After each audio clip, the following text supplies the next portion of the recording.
بحران میں گھرے سری لنکا کا اعتماد حاصل کرنے کے لیے انڈیا کیا کر رہا ہے؟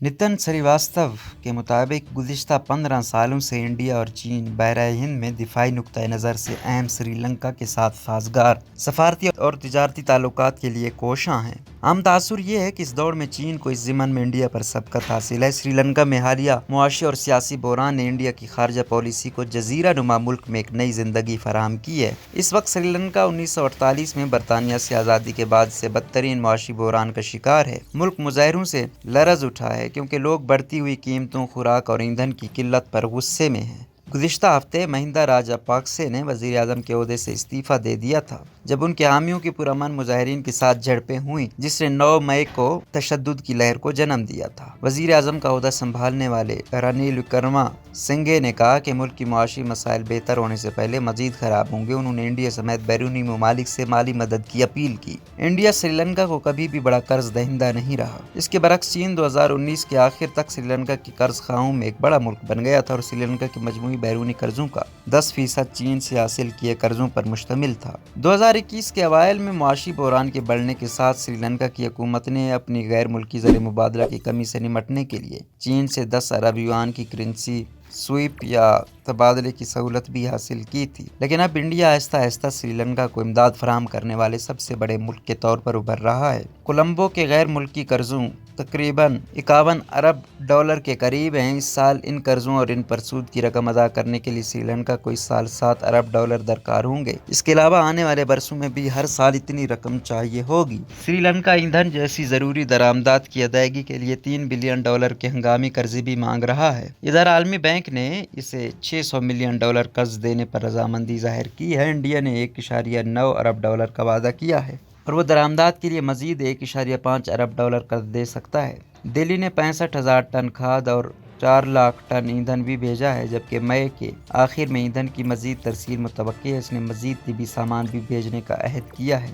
بدلے میں انڈیا نے ایک معاہدہ کیا ہے جو انڈین آئل کارپوریشن کو برطانوی ساختہ ٹرنکو مالی آئل ٹینک فارم تک رسائی کی اجازت دے گا۔ انڈیا کا مقصد ٹرنکو مالی کے قریب 100 میگا واٹ کا پاور پلانٹ تعمیر کرنا ہے۔ انڈیا کی مدد پر ملے جلے جذبات۔ سری لنکا میں بہت سے لوگوں کا خیال ہے کہ کولمبو میں انڈیا کی بڑھتی ہوئی موجودگی کا مطلب خود مختاری کو کمزور کرنا ہو سکتا ہے۔ سری لنکا کی بڑی سیاسی جماعت سوشلسٹ پارٹی کے رہنما پبودا جیاگوڈا نے انڈیا کی طرف سے پیش کردہ امداد کے بارے میں کہا کہ گزشتہ 1.5 سال سے سری لنکا میں بحران ہے اور ہم سمجھتے ہیں کہ انڈیا نے اسے اپنے مفادات کے لیے استعمال کیا ہے۔ ہاں، انہوں نے کچھ کریڈٹ، کچھ دوائیں اور خوراک دی، لیکن وہ دوست نہیں ہے۔ انڈیا کا ایک پوشیدہ سیاسی ایجنڈا ہے۔ انڈیا سے ملنے والی امداد کے بارے میں دوسری جماعتوں کا نظریہ مختلف ہے۔ کولمبو میں پیاز درآمد کرنے والے ویرتنا سنگم کہتے ہیں، اپنی پریشانیوں کے لیے انڈیا کو مورد الزام نہ ٹھہرائیں۔ ہمیں اب بھی انڈیا سے مناسب قیمت پر پیاز مل رہا ہے اور وہ بحران کے وقت ہمیں کریڈٹ دے رہے ہیں۔ سری لنکا کی حکومت کی ناکامی ہے کہ پیاز کی قیمتیں 3 گنا بڑھ گئی ہیں۔ سری لنکا کے چین کے ساتھ تعلقات کے پس منظر میں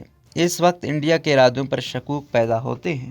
مہندا راجہ پاکسے کے 2005 میں صدر کا عہدہ سنبھالنے کے بعد سری لنکا کا چین کی طرف جھکاؤ ایک ترجیح سمجھا جاتا تھا، جو کہ ملک کی اقتصادی ترقی کے لیے ایک زیادہ قابل اعتماد ملک سمجھا جاتا تھا۔ زیادہ سے زیادہ بنیادی ڈھانچے کے منصوبے بشمول کئی ارب ڈالر کی مالیت سے تعمیر ہونے والی ہمبنٹوٹا کی بندرگاہ اور کولمبو گال ایکسپریس وے چین کو سونپ دیے گئے۔